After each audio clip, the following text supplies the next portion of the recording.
With a major selection of the looks your kiddos love starting at just $4 in the Walmart app, a new school year means a stylish new them. Who knew? Find skater skirts and Crocs that say, I'm casual but cool. Sparkly sneakers that say, it's my classroom, you're just learning in it. And preppy polos that say, I'm the teacher's pet, even if they're mommy's menace at home. Find their favorite styles starting at just $4 in the app. The Walmart you thought you knew is now new. This episode is brought to you by Nespresso and Samra Origins by the Weekend Coffee Collection. Introducing Samra Origins. My collaboration with Nespresso is a connection to my roots, to my mother, Samra. Coffee that hits the right notes. It transports you. Crafted with unique notes and bold soaring flavors. Experience a taste that moves you. Nespresso and Samra Origins. Discover more at Nespresso.com.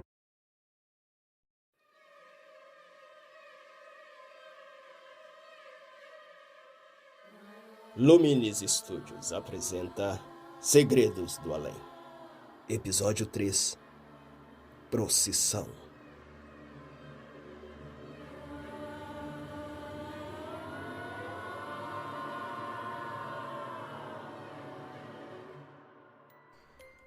Dizem que o silêncio das noites mais escuras esconde coisas que a gente preferia nunca conhecer. Não é à toa que tantas histórias de terror nascem nessas horas em que o mundo parece suspenso entre a realidade e o que existe além dela. Foi numa dessas noites que tudo aconteceu com Eva. Uma mulher comum, como qualquer outra. Trabalhava até tarde. Voltava para casa sozinha e não acreditava em nada além do que os olhos podiam ver. Era o tipo de pessoa que ria das histórias que os mais velhos contavam sobre fantasmas e assombrações. Para ela, todas essas narrativas eram apenas invenções de mentes supersticiosas. Coisas que pessoas mais práticas, como ela, não precisavam perder tempo tentando entender. Mas, como acontece com todas as crenças, ou na falta delas, a realidade tem seu jeito peculiar de se impor. Eva não sabia, mas essa descrença logo se tornaria o início de algo muito maior. Em uma noite que prometia ser igualmente pacata como o restante de sua vida, Eva saiu do escritório, como sempre, tarde demais para cruzar com qualquer alma viva nas ruas. O trabalho a consumia e muitas vezes o cansaço fazia suas pernas vacilarem pelo caminho de volta. Naquela noite em particular, o cansaço era tão intenso que a irritação começava a borbulhar em seus pensamentos. E ela queria, mais do que nunca, chegar logo em casa. No entanto, o caminho parecia mais longo do que o habitual. Como se as ruas se arrastassem diante dela. Decidiu então pegar um atalho, como uma rua que nunca usava, mas que parecia a melhor opção para encurtar sua jornada. Seria rápido, ela pensou. A cidade estava quieta. O que importava? A cidade dormia, mergulhada num silêncio estranho. Não havia vento, não havia ruído. Só ela e a luz pálida dos postes que mal conseguiam iluminar as calçadas rachadas.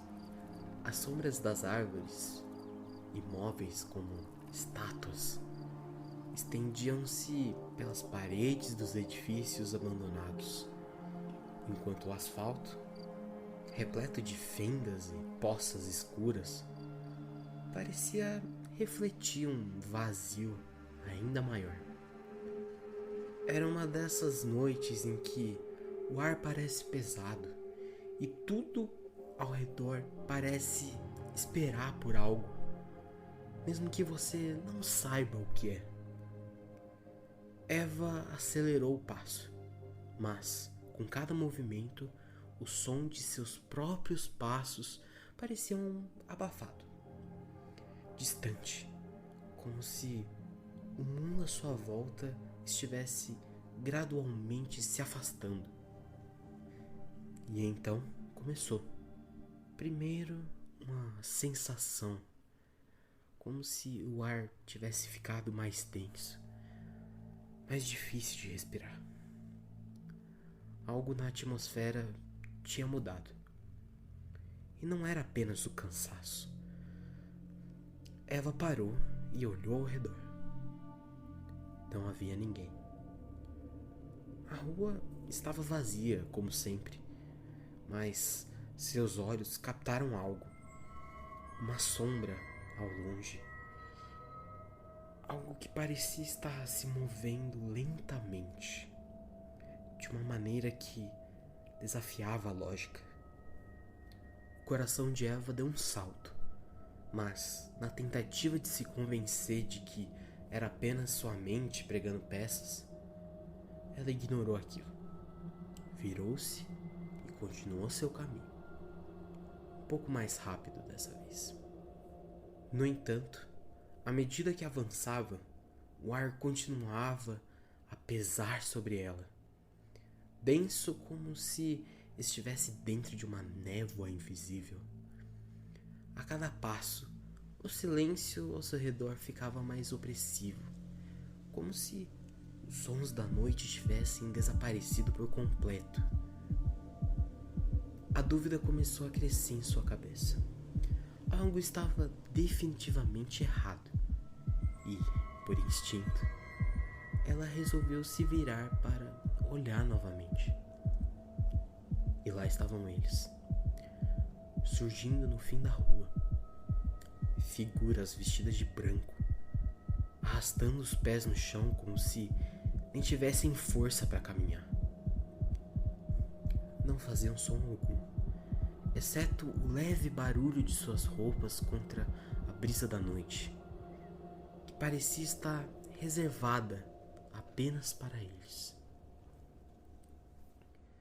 A respiração de Eva ficou presa na garganta e seu corpo endureceu, paralisado por um medo ancestral, profundo, tipo de medo que você sente quando está diante de algo que não deveria existir.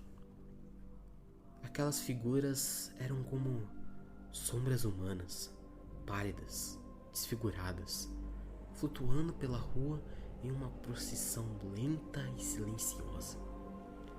Não havia cor em seus rostos, apenas uma ausência de vida que congelava o sangue nas veias. Os velhos sempre diziam que, quando você vê a procissão das almas, é porque estão vindo buscar alguém. Era um presságio de morte, um sinal de que o véu entre o mundo dos vivos e o dos mortos havia sido rompido, mesmo que por um breve momento. E agora, ali estava ela, diante desse fenômeno que sempre desprezou como uma lenda. Eva tentou se mexer, correr, fugir dali, mas seus pés estavam colados ao chão. Era como se a própria rua tivesse se transformado em um campo de força invisível, prendendo-a em um lugar onde as regras do mundo físico já não se aplicavam. O medo apertava sua garganta, tornando a respiração curta e descontrolada, mas contra sua vontade, ela continuava a observar aquelas figuras, fascinada e aterrorizada ao mesmo tempo. E então, no meio daquelas sombras, ela viu algo que a fez questionar se ainda estava acordada. Ali, no meio do cortejo, estava a figura de uma pessoa que ela conhecia, sua mãe. A mãe que havia morrido há mais de 10 anos, cujo rosto Eva mantinha em sua memória como uma mistura de carinho e tristeza. Mas agora, aquele rosto estava ali, pálido, vazio, sem o brilho da vida. Sua mãe caminhava lentamente, seguindo a procissão, e não olhava para ela. Ela simplesmente passava, como se já pertencesse a um mundo do qual Eva jamais poderia fazer parte. Aquilo foi um golpe profundo. Eva quis correr até ela, agarrá-la, pedir para que ficasse, mas seu corpo não respondia. A procissão seguiu em frente, virando a esquina e sumindo na escuridão. As figuras desapareceram como se nunca tivessem estado ali. O tempo parecia ter parado durante aqueles minutos. E agora Eva estava novamente sozinha, na rua deserta. O frio da noite se infiltrou em seus ossos e ela sentiu um vazio imenso tomando conta de si, como se algo dentro dela tivesse sido arrancado à força. Eles não vieram para levá-la, não naquela noite. Mas ela sabia o que aquilo significava. Aqueles que veem a procissão das almas não têm muito tempo. Não era apenas uma visão, era um aviso. Era só uma questão de dias até que eles voltassem, dessa vez para buscar o escolhido. E a visão de sua mãe na procissão deixava claro quem era o verdadeiro alvo. Nos dias que se seguiram, Eva nunca mais foi a mesma. O mundo ao seu redor parecia ter mudado de forma. O silêncio das noites, que antes a acalmava, agora a atormentava. Cada esquina, cada rua deserta trazia a sensação de que ela não estava sozinha. Como se aqueles rostos pálidos e desfigurados estivessem à espreita, esperando o momento certo para aparecer. As sombras no fim das ruas pareciam se mover quando ela passava. E, a cada dia, a sensação de que a morte se aproximava crescia dentro dela. E então, numa madrugada qualquer, Eva não voltou para casa. Seus colegas do escritório acharam estranho, mas não levantaram suspeitas de imediato. Afinal, ela era uma mulher independente, com uma rotina intensa e, talvez, tivesse decidido tirar um tempo para si. Mas os dias passaram e as chamadas não eram atendidas. A polícia foi acionada, mas eles não encontraram nada. Nenhum sinal de luta, nenhum rastro de fuga. Eva simplesmente desapareceu. As histórias começaram a se espalhar. Alguns diziam que ela se foi com a procissão, desaparecendo sem deixar rastros, reunindo-se com sua mãe e as almas perdidas. Outros acreditavam que ela viu algo que nenhum de nós deveria ver e, por isso, foi levada tão cedo. Talvez, ao ver a procissão, ela tenha sido marcada de alguma forma, como um bilhete de ida ao mundo dos mortos. E até hoje na cidade, dizem que se você encontrar a procissão por aí, vai ver no final da fila, entre aquelas figuras desfiguradas e pálidas, uma mulher comum, com olhos cansados que já viram demais, seguindo a procissão das almas rumo ao desconhecido.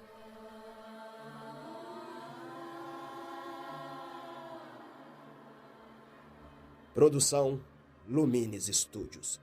Voz do Marcos Pacheco. Escrito por Miguel Esteves e produzido por Giovanna Colombo.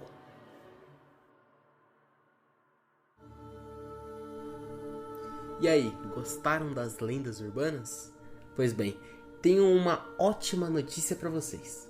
Está disponível aqui no Spotify e no YouTube o podcast A Cidade que Caiu do Céu.